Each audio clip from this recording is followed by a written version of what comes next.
Okay, let's take a look at this cannon down here. It's a small cannon, piece of field artillery.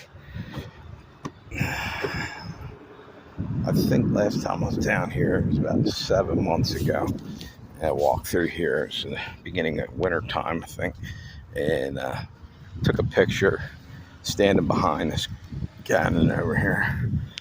Took a video of it. There's a couple videos back on this. If you go through my thing, maybe what I'll do, I'll put a playlist so you don't have to dig through 470 videos to find it. And I'll do Brandywine battleFeild playlist. I also have one up there right now, Gettysburg. Here you go. Let's see what kind of gun this is. Brandywine battleFeild Park.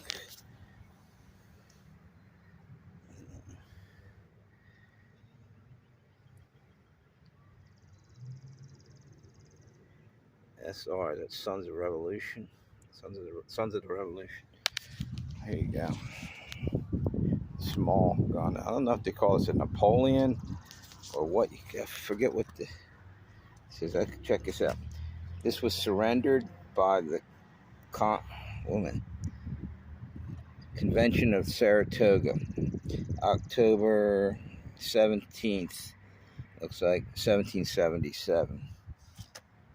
And then the name of the people who made it, Verbruggen. It's probably Hessian. German. They got an arrow pointing at it. end of the gun, like that's where it's coming out. Yeah, I get that. I ain't standing in front of that when they're setting that thing off.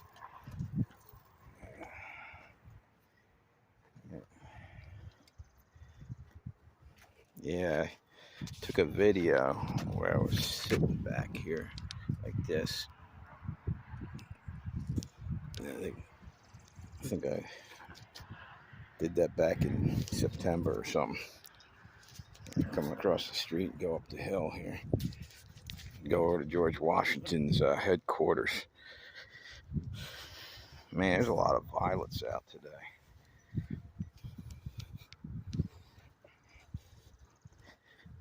Okay.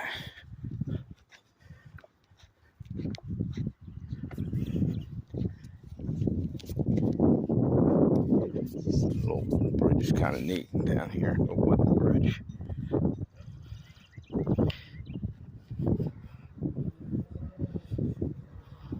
So right here, right within 10 square feet, I see three or four things you can eat if you're foraging. One would be these. This is a violet. You got what looks like onion grass here. Probably nibble on that a little bit. And then you got dandelion right there. Dandelion salad. Like I said earlier, you can make coffee out of that. And let me look at this. I don't know. That looks awful familiar. I don't know what that is. All right. Cabbage moth flying already. Bugs everywhere. So you know spring's here. Actually, it's been here for a little bit. You know, it's something you don't see too much anymore. When I was a kid, you used to see, there's a willow tree back there, I think. You used to, behind the mother trees, you used to see a shitload of butterflies. I don't see that many. And you also don't see a ton of bees. They're all dying off. Really screwed up. Look at this over here. What the hell is this about? I'd love to be digging in here. Not that there was any fighting, but you could probably find something in here, an old coin or something. Just kind of wander in here, see if I see anything. Even like an old ring someone dropped or something. Maybe an arrowhead.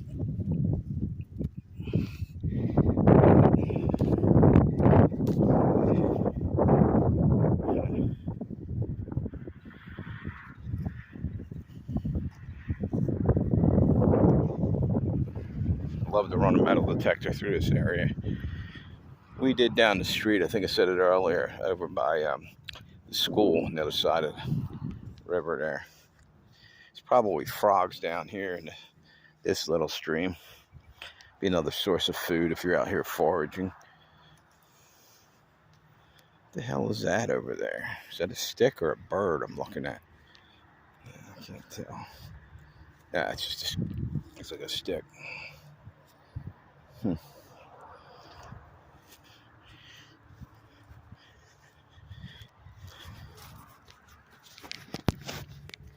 Okay, here's something else you can eat out there. I believe skunk cabbage is edible.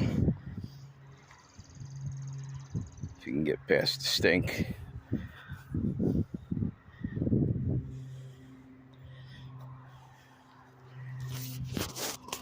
Yeah, see these big leaves? That's skunk cabbage over there.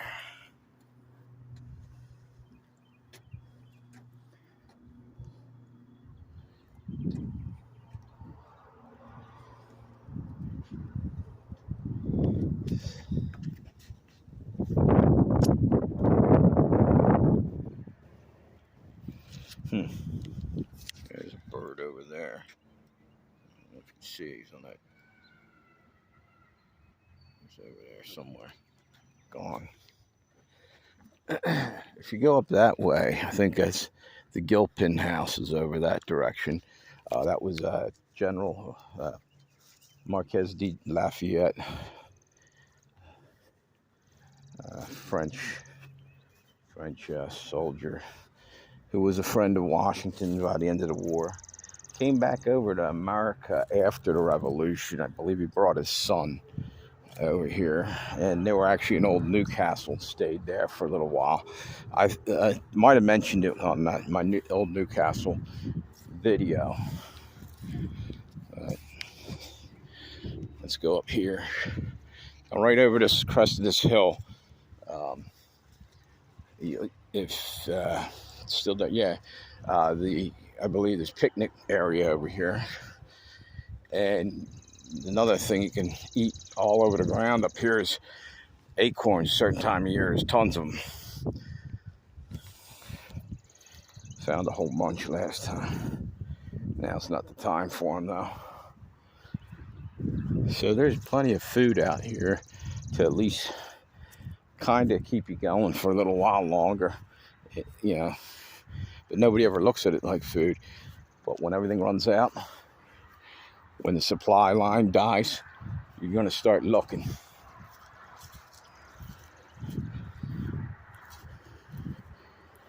I'm almost winded just walking up that hill. Here it is, the American flag.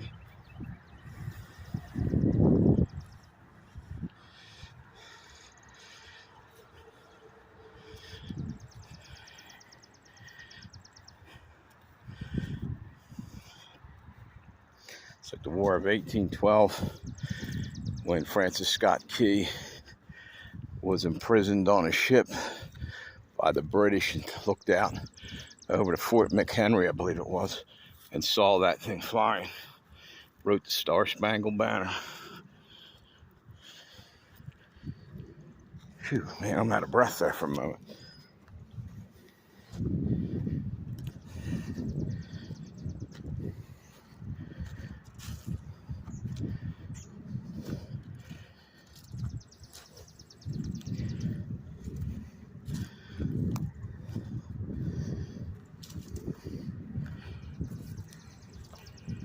Yeah, I found a ton of acorns down here last time I was down here. See that behind that red dumpster, straight back, that's a spring house. Years ago, it was set up like it was during the battle time. They had Hessian prisoner they had down there.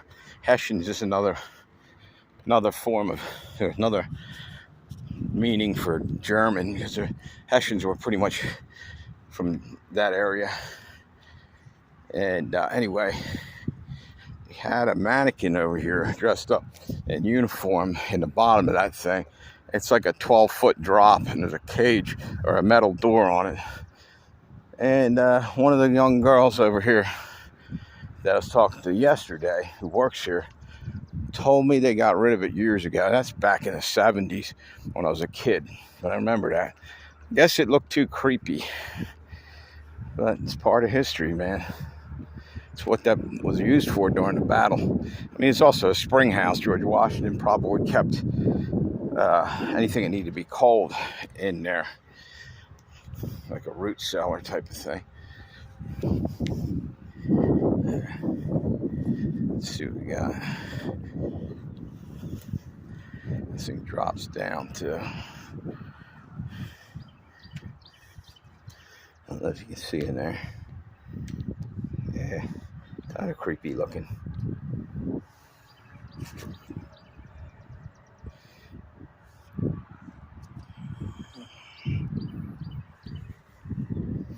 Now over here is where the last time I did a video, I walked up and they still had plants in the herb garden over here. They must have had 25 different types of herbs.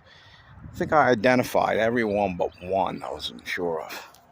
You can go back and look. It's in my thing. I'll probably put it in my playlist, like I said. And you see how this thing bubbles out here on this end of this corner? That's where they bake the bread. That's their oven. I always like looking in the windows of these whole buildings, hoping I see a ghost.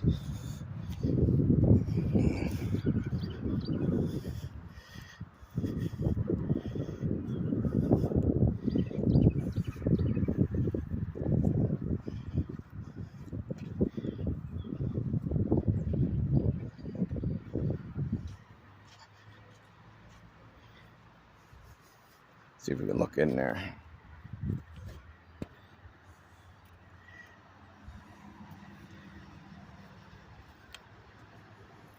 See, they're getting ready to put it in there again.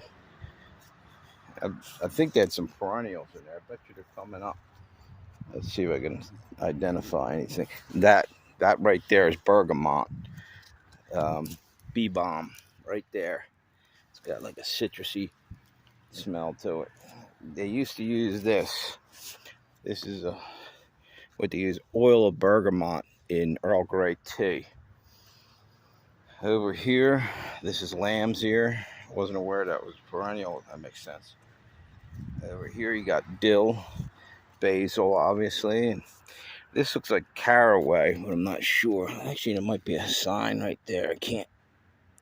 Chamomile. Oh, this is chamomile. Chamomile, and that's weed there. That's chamomile. Yeah. Mint. See, I would never put mint in there unless it's in a pot, because the next thing you know, mint's everywhere, just invasive. It'll get all over everything. As a matter of fact, I'm willing to bet this is from last year. Yep, that's mint. You better get that the hell out of there and put it in a pot. This whole thing will be mint. You have to keep plucking it. This might be, is it tansy or...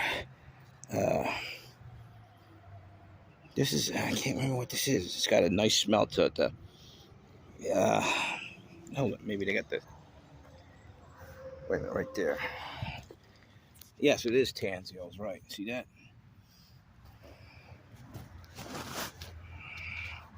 This looks like more bergamot. I think. Yep.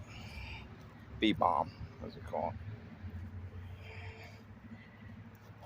And this might be root. No, what is that?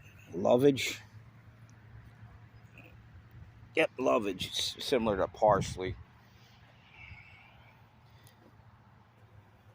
Echinacea. There you go. Good for when you got colds. This could be soapwort, maybe. Bouncing bet, maybe they call it. I forget what. Let me see if that's soapwort. I can't tell. Yeah, it might be soapwort. You should use that for making soap, I believe, cleaning. And Santolina. Yep, Santolina. There's two or three different versions I know of this. Some grow in the Mediterranean, over near Greece. Sweet, what's that? I can't read that. Oh, sweet woodruff. I had this in my garden. This will keep coming back year after year. It's got neat little white flower comes up.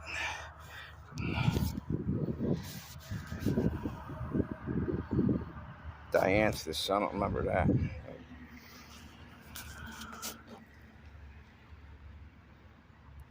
What the hell is that? Heliotrope. All right. And then over there is probably, that looks like rue. And maybe curry. Something right there. Maybe called curry. Or wormwood, I'm sorry. Here's wormwood. Remember I was telling you about wormwood? Silver underneath a little bit. But this isn't the same thing. These are two different things. One, I'm pretty sure that this is, wait a minute, hang on. It's not uranium. I don't know what that is. It looks familiar. Southern wood or something. Maybe it's just that really young. Chives. Parsley. It looks like in the middle over there. What is this? Oregano. No, that's thyme. Yeah, that's big leaves on that for thyme. And that's thyme also. Different type. Two different varieties, it looks like. Yep.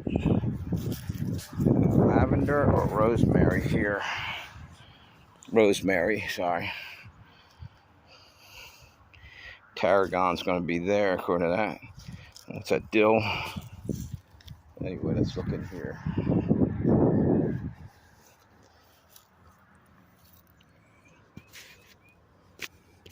Can't really see much. I need to clean the windows a little bit.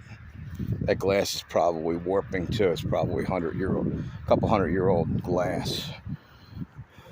If it's the original. So, Chris Sanderson lived here. He has a museum literally over the hill, Route 100, down there across from the river here.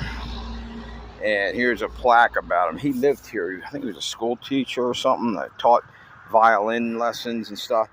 And this guy knew everything about everything in the area and has one hell of a collection of all kinds of stuff from around the world in a little house over there.